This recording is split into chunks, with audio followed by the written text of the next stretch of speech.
박제일의 직설 사설. 두 번째 시간입니다. 자, 오늘 주제는 무엇을 들고 오셨나요? 오늘 첫 번째 주제는 제가 한번 골라본 게 삼성의 대구 진출이에요. 삼성. 삼성 하면은 뭐 부동의 우리나라 재계 그러니까 공정거래위원회에서 수십 년간 지금 집계를 하면은 삼성은 1위죠. 재계 수율 1위. 글로벌 기업이고. 그런데 이게 이제 대구에 좀 진출한다 삼성이 오랜만에 그런 얘기가 나와서 한번 들고 나와봤습니다. 대구는 그동안 근한 30여 년간 대기업 유치가 좀 수건이랄까 이랬는데 무산되고 늘 그랬죠. 그래서 이번에는 뭐 삼성이 올 수 있을까? 제가 안 그래도 칼럼을 한번 썼어요. 이게 한번 보시면은 마침내 삼성이 대구에 오는가. 뭐 삼성이 온다는 거는 뭐 못 뻔하지 않겠습니까? 대구경북 신공항 프로젝트에 참여한다는 네, 그렇죠. 그런 의미죠.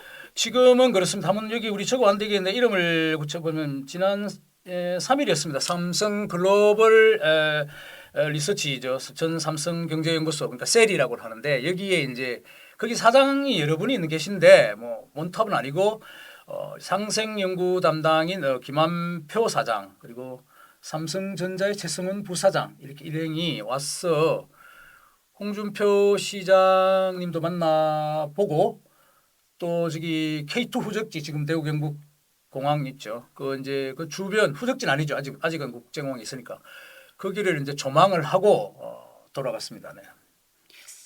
네, 삼성이 대구에 관심을 갖는 거는 오래간만인데 삼성하면 지금 뭐 야구 그것밖에는 거의 뭐 삼성이 대구에 있지 않으니까. 그렇죠. 지금 네. 2000년일 겁니다. 아마 IMF 직후에 삼성 상용차가 이제 대구에 그 전에 김영삼 정부 때 삼성자동차는 부산으로 가고 상용차는 대구에 와서 이제 진을 펼쳤는데 이게 몇 년 되지 않아서 박살이 났죠. IMF 때문에. 그래서 철수를 하고 그 이후로는 뭐 삼성이 대구에 직접적인 그런 인연은 없어요. 방금 말씀하신 대로 프로야구는 1980년대에 이제 출범해서 대구와 인연이 있는 삼성이 프랜차이즈로 대구에 그대로 갖고 있는데 그 이후에는 뭐 제일모직이 1954년에 세워졌던 제일모직도 90년대 구미로 이전하고 이러면서 대구에는 직접적인 삼성이 비즈니스를 하는 사업장은 없다 이렇게도 무방하죠. 그래도 대구 시민들의 그 삼성에 대한 그 사랑과 또 반면에 애증도 많지 않습니까? 삼성에 대해서는. 예, 안 그래도 뭐 한계자께서 제가 이 주제를 갖고 왔다니까 조금 전에 뭐 우리 사담으로 말씀하실 때 이 삼성이 얘기는 뭐 해도 끝이 없을 수도 있다 이런데 예, 이게 삼성과 대구는 좀 애와 정오와 뭐 사랑 이게 섭섭함 이게 이제 같이 묻어 있는 기업이기도 해요. 오랜 역사가 있으니까 아시다시피 뭐 1938년 일제강점기 때 삼성의 창업주인 이제 호암 이병철 회장이 대구의 서문시장 건너편에 삼성 상회를 차린 것이 삼성의 출발이죠. 삼성그룹 자체도 공식적으로 이걸 대구가 삼성의 발상지다라고 인정하고 있습니다. 그리고 고 이건희 회장도 삼성그룹에 이제 뭐 거의 또 다시 글로벌 기업을 키운 주인이시기도 한데 대구에서 태어났죠. 인교동 쪽에 생가도 있고 그래서 삼성은 또 그런 지역과 연계도 있으면서 한편으로는 또 조금 전에 우리 말씀드린 대로 지역을 좀 박차고 서울로 가버린 구석이 있으니까 섭섭함이 묻어 있다 이랬는데 오래전에 한 그 이병철 삼성 창업주 탄생 100주년을 맞아서 김범일 시장 때 전에 대구시는 또 이병철 동상을 만들고 뭐 오페라하우스도 삼성에서 좀 지어졌죠. 그런 것들이 있는데 어쨌든 지금은 사업장이 없어서 좀 섭섭하다 하는 그런 뭐 구석도 없지 않아 있습니다. 대구가 한때 섬유도시였다고 하는데 그 뭐 제일모직이 북구 침산동에 그렇게 자리 잡고 있었기 때문에 가능한 것이고 그 당시 뭐 우리나라 무역 수출의 거의 뭐 한 30% 이상을 섬유가 했고 거의 뭐 그거에 한 8, 9할을 대구에서 했다고 보면 뭐 그러니까 대구가 대한민국의 근대화 수출에 좀 확고부동한 도시였죠. 근데 그게 이제 지금 비중이 많이 떨어져 있었는데 근데 재밌는 거 있죠. 혹시 어령의 이병철 그 생가 한번 가보셨어요? 제가 거기를 못 가고 지금 돈이 없지 않습니까? 부자이기도 그러니까 하는데. 좀 눈치를 채셨으니 아까 그 이제 동상도 네. 그 만들 때 야 이거 만지면은 부자 된다 발바닥 이병철 발바닥을 만지면 우리가 부자 된다 뭐 이런 거 일부러 소문으로 좀 퍼뜨리자 뭐 이런 얘기도 있었고 한데 저희들이 그때 이병철 탄생 100주년 맞아서 영남일보가 이런 기획도 했어요. 어령에서 대구까지. 좀 감이 오시죠? 네. 어령에서 네. 대구까지. 저 뭐 의령- 부자가 된 거니까. 의령 가서 모밀국수 먹었던 기억밖에 없는데. 아 그래 거기 모밀국수 뭐 네, 유명하다고 저는 그래서. 그때 기사를 취재하면서 한 두세 번 가보기도 했고 네. 개인적으로도 뭐 가끔 저 경남 쪽으로 가면 어령 거기 좀 가기가 좀 힘들긴 하지만 대구에서 약간 네. 도로가 바로 확 뚫리는 건 네. 아니니까 그 생가나 거기 이제 기와집이잖아요. 네. 이쁘고 크고 아 옛날에 이렇게 부잣집이었나 하는 그런- 570평이라고 하더라고요. 아 그까지 기억해요? 네. 그리고 아, 배산이 네. 임수라서 아, 네, 네. 명당 중에 풍수지리학적으로 그거- 명당 중에 명당이라고. 그거 하더라고요. 보고 오시면은 아마 부자 될 확률이 좀 더 높아지지 않을까 나는 이렇게 시장님- 생각했는데 두 번, 세 번 갔다 오셨다면서요. 네, 그러니까 뭐 뭐 통장 좀 가난하지는 않으니까 뭐 덕을 받는지는 모르겠죠. 저는 네. 가보지는 못하고 네. 너무 뭐 바빠서 맨날 지나치기만 했었습니다. 나중에 우리가 더 삼성 정말 한번 이 무슨 대구에 온다든가 이렇게 결판이 나면 네, 네. 삼성 특집 한번 갈까요? 그렇게 하든지. 재밌는 근데 얘기가 지금은 많더라고요. 삼성이 신공항의 그 신공항 후적지를 개발하는 프로젝트 SPC요. 네. 특수목적법인에 네. 거기에 좀 관심 있는 것 같고 그 삼성이 그 대구공항 자리를 빈터가 되면 거기에다가 뭔가 콘텐츠를 넣어줘야 되는데 결국 대구가 좀 지속적으로 성장할 수 있으려면 대기업의 R&D 시설 여기는 어쨌든 대구는 교육도시고 인력 수급이 좀 되는 곳이니까 뭐 서울의 판교나 아니면 일산 이런 쪽에 뭐 같이 젊은 층이 와서 좀 테크니션, 엔지니어 그리고 또 좀 고급 인력들이 머무를 수 있는 그런 R&D 시설. 수원의 삼성전자 R&D 시설은 어마어마합니다. 우리가 뭐 함부로 들어갈 수도 없지만 그것까지는 아니더라도 그런 컨텐츠가 좀 왔으면 좋겠다 하는 생각이 있어요. 근데 삼성은 뭐 여러 국가 정부 그 싸움 전쟁 이런 것 때문에 뭐 피해도 많이 보고 이득도 많이 본 기업인데 근데 뭐 진짜 존재성 하나는 최고이고 영향력 하나는 최고인 그룹 아니겠습니까? 그만큼 세계적인 이목 여론에도 삼성은 피할 수 없는 그룹이 됐죠. 이제 뭐 견제를 하는 기업도 많고 애플 뭐 이런 곳에서 서로 견제하고 돕고 그리고 어떤 국가의 정책이나 이런 거 뭐 아까 전쟁 어떻게 뭐 국지적인 무슨 분쟁이 있는 곳에도 우리 삼성이 뭐 휘말리지 않도록 조심해야 되는 부분도 있고 그런 그만큼 인류 기업 글로벌 기업이 돼 있다는 뜻이죠. 네. 그래서 이런 기업이 대구가 고향인데 수구 초심으로 대구에 한 번쯤 오면 좋지 않겠나. 오는 것도 그냥 껍데기 뭐 개발 사업에서 이익 챙겨서 나가는 게 아니고 여기 확실한 그 R&D나 이런 개발 R&D 이런 좀 인텔렉추얼한 지적인 그런 사업을 도모할 수 있는 이런 기지가 여기 우리 영남으로에서 멀지 않는 대구 경북 부적지 예정지 거기에 왔으면 좋겠다 하는 게 제 바람이에요. 돈부터 막 끌어들일 뭐 유니버설 스튜디오나 뭐 그런 게 와야 되지 않을까요? 카지노 이런 게. 뭐 그러니까 에버랜드 네, 같은 그런 네. 게 있으면 좋겠죠. 네, 그런 네. 것도 하나의 방안이 될 수 있는데 네. 이제 수도권 우리 저번 시간에도 말씀하셨지만 뭐 워낙 수도권이 그런 게 강점이 있으니까 지역으로 내려 그런 투자를 한다는 게 많이 머뭇거리는 부분이 아쉬운 부분이죠. 그건. 자, 이제 다음 주제로 한번 넘어가 예. 볼게요. 진짜 이놈의 신당, 신당 창당. 네. 막 양당이 거대 양당이 너무너무 시끄럽습니다. 그래서 국힘의 지금 혁신위가 지금 오늘 아침 제가 좀 브리핑을 해보니까 존폐 위기에 와 있다고 해요. 존폐익이 네. 한날 며칠 전인가 이렇게 네. 뭐 거기 혁신위원 중에 국민의힘 이제 인요한 혁신위원장이 그 밑에 김경진 전 네. 의원 있죠. 네.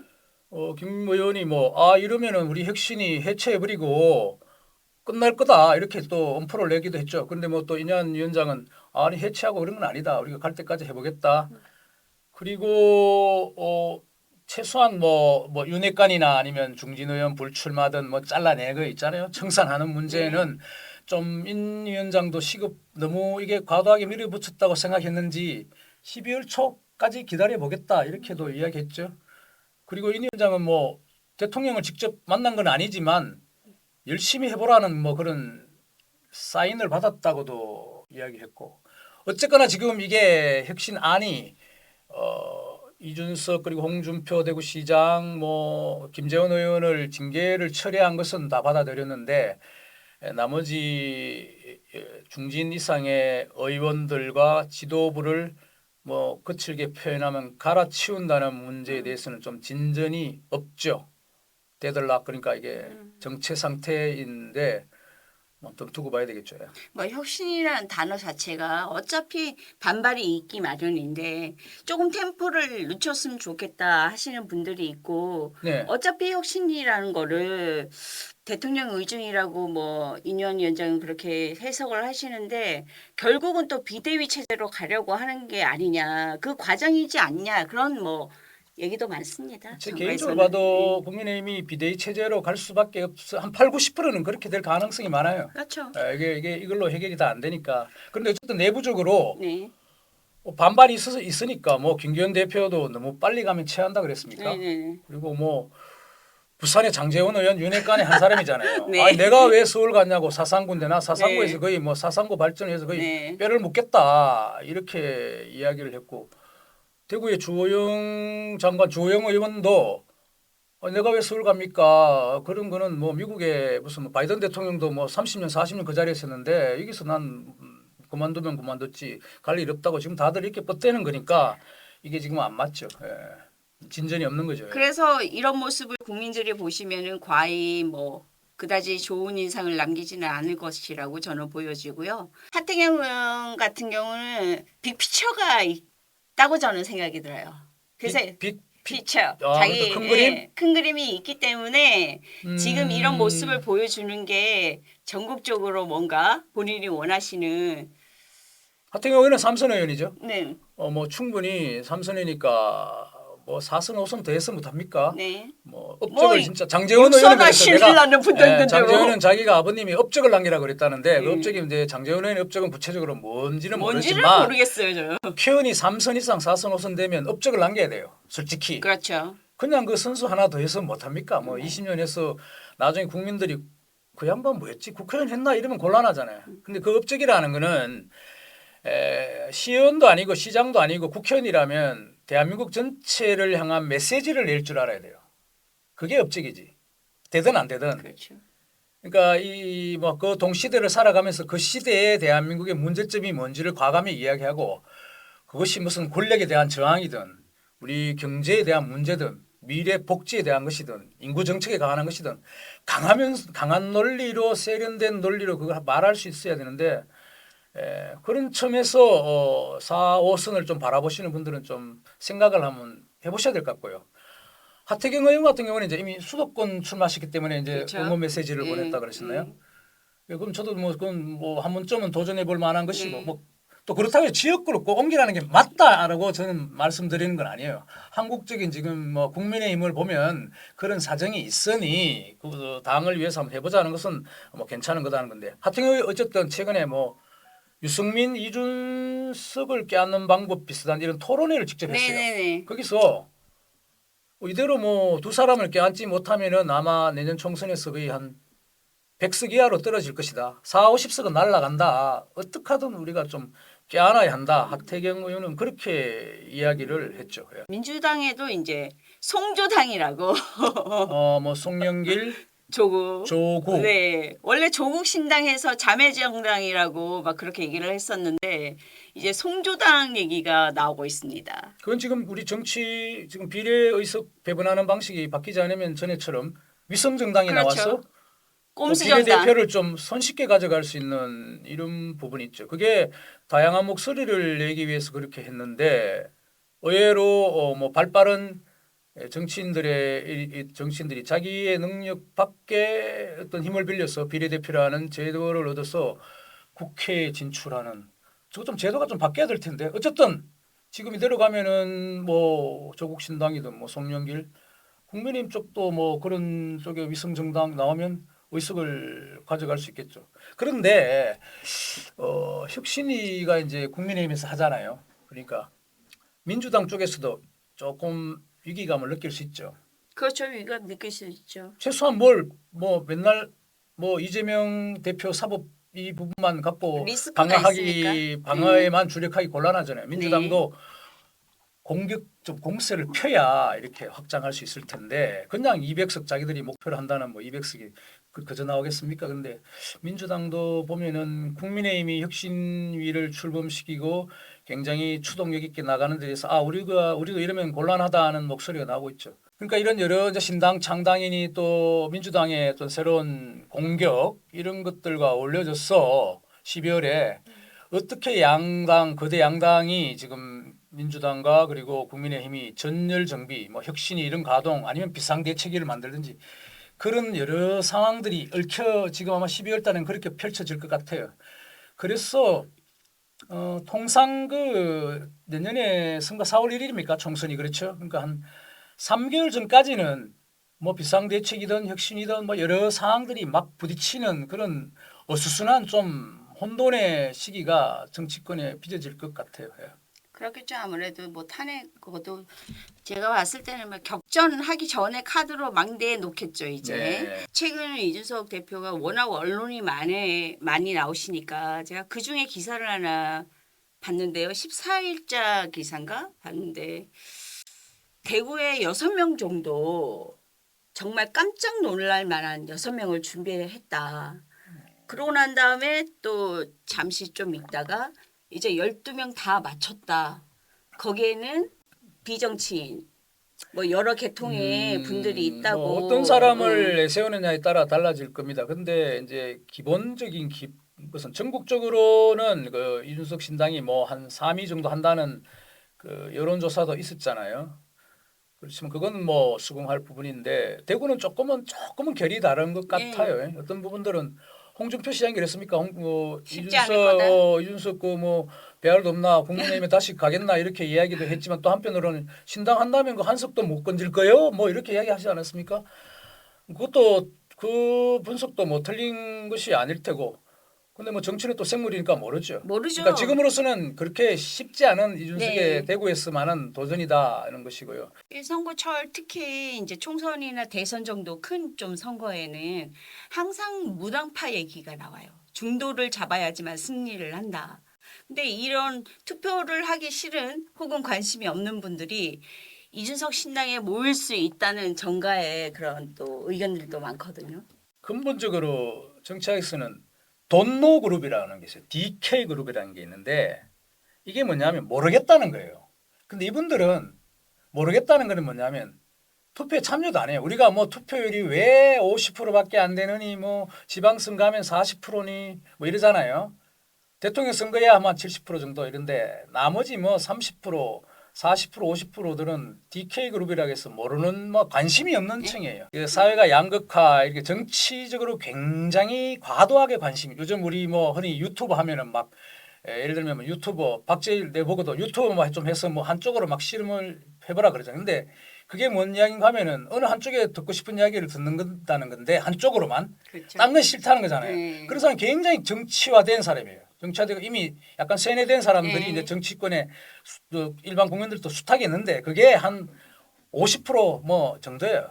나머지 뭐 중도라고 하는 게 나머지 50% 있다 보면 그분들은 아까 말씀드린 대로 정치에 관심이 없고 투표를 그렇게 또 참여하지 않는 것도 있어. 근데 물론 그 중도층이라는 게 이제 기동량으로 듣고 중립지대에서 이렇게 스윙 보트처럼 왔다 갔다 할 수 있는 계층들이니까 작지만 뭐 1,000표, 2,000표로 차이로 국회의원 선거 갈려진다면 그런 사람의 동네 민심 이게 민감하죠. 그런 부분은 어떻게 잘 캐치하느냐에 따라 다르니까 중요하긴 합니다. 네. 최근에 그 한동훈 장관은 뉴스에 많이 등장하잖아요. 그런데 한동훈 장관이 뭐 말로서는 뭐 지금 민주당의 의원들이 다 나가 떨어진 상황인데.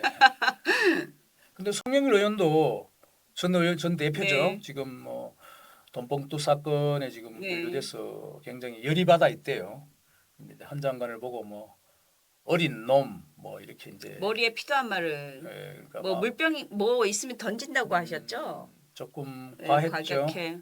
그런 게 있고 한동훈 장관도 그건 좀 운동권의 기득권 어떤 연장선상에 있는 걸로 이렇게 좀 반박을 했고 또 뭐 다른 몇몇 민주당 의원들은 뭐 한스럽다, 한동훈스럽다, 뭐 이렇게 여러 가지 또 후지다, 뭐 이렇게 얘기했습니까? 이런 말에는 뭐 국민이 그런 말을 듣고 오고 가는 말을 들으면서 심심치는 않겠지만 정치인들의 말이 좀 가벼워지고 상계를 벗어난 부분도 좀 있다 이런 생각이 들어요. 근데 그게 진짜 표가 돼서 그런지 아닌지 난 모르겠어요.